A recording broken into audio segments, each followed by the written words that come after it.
The three stages of U.S. martial law. I'm going to read this article to you, and I'm going to give you my opinion along the way as to what I agree with, what I don't agree with, and also this is one side of the fight. I'm going to explain and talk about the other side of the fight, the people who are fighting against this, which I believe are winning. However, I'm going to read this article to you, and it lays out a pretty good explanation of exactly what's going on and what they're trying to do. It says America has gone from being annoyed with their government to the point of resisting their government. In my previous article, I have detailed how state governors, veterans, truckers, and just average everyday citizens are resisting the tyrannical and egregious applications of the United States Constitution. The police state crackdown mechanisms are in place, which are designed to break the back of any resistance to the federal authority, legitimate or not. The net effect of the establishment of police state America is that it is designed to subjugate the populace and stamp out any remaining vestiges of the constitutional liberties and create a society where the state is all powerful, with Americans' newfound spirit of civil liberty being expressed through acts of civil disobedience. Martial law is being put into place. When one couples this undeniable fact with the fact that President Obama is under extreme pressure and is struggling to maintain control of the country, these measures are going to be rolled out in a style reminiscent of the shock and awe style witnessed in Gulf War I.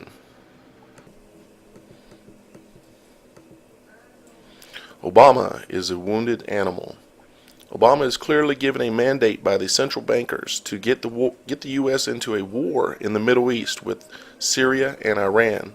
This conflict was designed to temporarily preserve the petrodollar, which Iran is threatening by selling oil for gold in China, or to China, Russia, and India. The powers that be were hoping that Russia and China would resist, and any final resistance to a complete central banking takeover of the planet would be eliminated.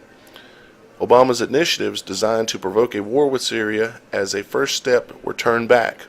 Obama has been publicly humiliated by Russian leader Vladimir Putin.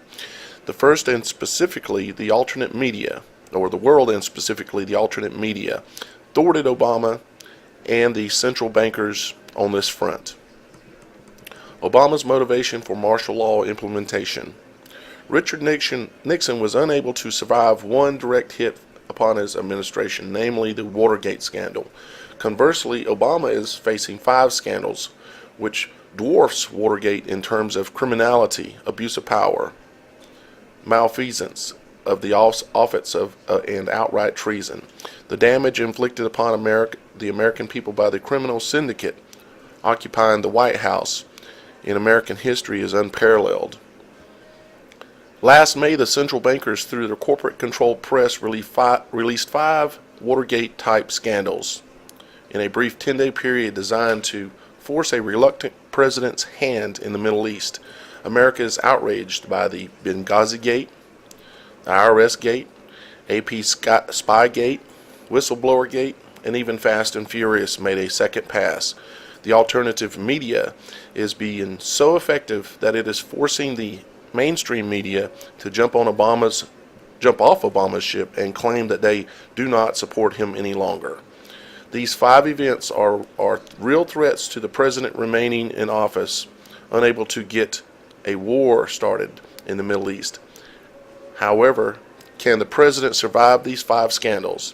He has no choice but to move from the soft forms of martial law to an all-out implementation of martial law if he wants to remain in power. The 3 stages of martial law rollout. Under martial law, Obama can effectively eliminate all opposition to his administration. Under martial law, Obama can eliminate all media opposition to his presidency. Now, I don't really believe the whole media thing, because the media, the people who run the White House, they're all in the same bed. The media is not really going to turn against Obama. Okay, I don't agree with that in this article. Additionally, under martial law, Obama can remain in power perhaps indefinitely. The pattern of the implementation of martial law follows 3 very distinct stages. Stage 1 of martial law consists of the gradual rollout of the government controls over civil liberties. Travel is restricted through the inland border checkpoints. The internal DHS Viper programs. If you haven't heard of the Viper programs, they're mobile Viper TSA teams that are out on the roads in the U.S. right now, which randomly search citizens at public events and on the highways, are now in place. Citizens are conditioned by the TSA that they do not control or own their own bodies, as the flying public is molested by the TSA every day in our nation's airports, in an extreme violation of our citizens' Fourth Amendment rights. And that is true. They are molding your mind to believe that you do not own your body and they have the right to do whatever they want. Stage 1 also begins to create an enemies list, and we have already seen this in the MIAC report, in which Christians, Ron Paul supporters, Second Amendment supporters, libertarians, and constitutionalists, and I would say truthers, realists, real journalists are also on that list, of course, at some point, have been branded as domestic terrorists. The enemies list has been created and will be acted upon at a future date. In Stage 1, the government elevates itself by any pretense of constitutional liberties. America has been firmly under siege, or under Stage 1 martial law governance, ever since the events of 9/11. Yes, that is correct. In Stage 2, martial law implementation becomes obvious to all citizens except for the ones who invoke cognitive dissonance as a psychological coping mechanism, basically ignoring what is going on in your own world and just zoning out, refusing to engage in reality. Stage 2 is marked by the restrictions on travel, the loss of free speech, and the right to assemble to air grievances against the government, which they've already got no free speech zones, as you are aware. Okay. Here's some additional information that's referring to it, talking about bullet-resistant booths that they're going to use at checkpoints. There's an image of bullet-resistant booths that they can use at checkpoints on your freeways and everywhere else. They've already got these things manufactured and intend, I'm sure, to put them in place, or at least attempt to put them in place at some point. However, I'll express some things here in a little bit to explain how I think that ultimately this is going to fail. In Stage 2, the free internet as we know it will disappear. Subsequently, the truthful alternative media will disappear as well. Stage 2 is also characterized by the total loss of due process of law with regard to detainment, imprisonment, or worse. This stage is also marked by limiting participation of members of the society who have been previously identified as enemies of the state. This would include the ability to hold certain kinds of employment, a special designation on a form of national ID, the imposition of restrictions on who can marry and where one can live. This ID led to 90 days of genocide, resulting in 1 million executions.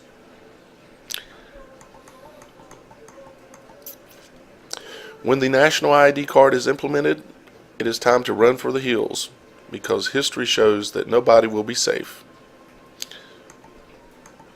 The loss of private property. Stage 2 also witnesses the total loss of private property and free will in terms of choice of domicile. Agenda 21, they're going to move you where they want you, put you in sustainable living areas. Choice of employment and exercising any form of political choice. In short, Stage 2 is characterized by creating a political caste system in which the legal rights of certain groups are set in place, i.e. in NDAA, Executive Order 13603, the murders, mortgage fraud, inspired thievery of the legitimate home titles, and the MF Global theft of privately secured investment accounts are cases in point. Stage 2 is often preceded by a false flag attack, designed to create a perceived enemy which serves as the excuse for the encroachment of the necessary tyranny in a society in which we must trade our liberty for security approach of governance. That's exactly what happened on 9/11, of course, and many times in the past in history, where they give you a perceived threat and then they offer to solve that threat and provide you with a fictitious security by implementing some new law that will take away your rights, and did take away your rights.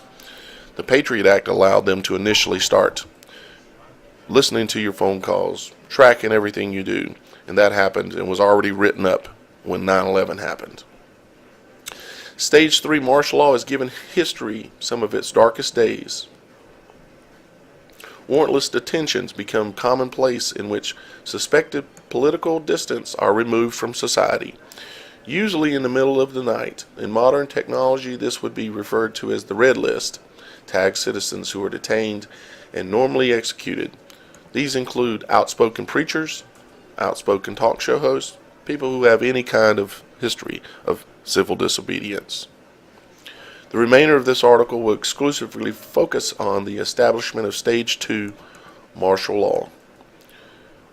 Police state measures from unconstitutional border checkpoints, which are dozens of miles inland. We're talking about state-to-state checkpoints. America has been under a soft form of martial law for some time. The TSA conducts illegal and unconstitutional sexual assaults every day upon the flying public. The TSA has expanded their legal detention and search operations through Operation Viper on the highways, malls, and even in a high school prom in Santa Fe, New Mexico.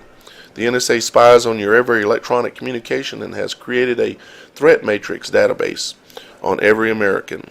Why? What have Americans done that is so bad that our federal government agencies have to invade rodeos, NASCAR events, and I-40 highway in Tennessee to pull over Americans without probable cause and molest their bodies in the name of national security? These unwarranted actions are the preliminary event to the rollout of Stage 2 martial law.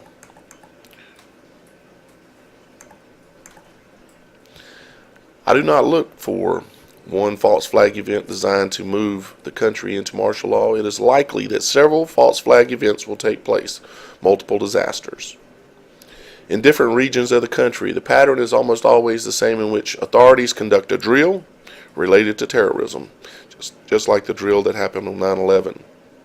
They were having a drill that there were planes flying into buildings, and that's why they had a stand down of all military aircraft and why no military aircraft could reach the buildings or the airplanes that were flew into the buildings 1 and 2 in New York City.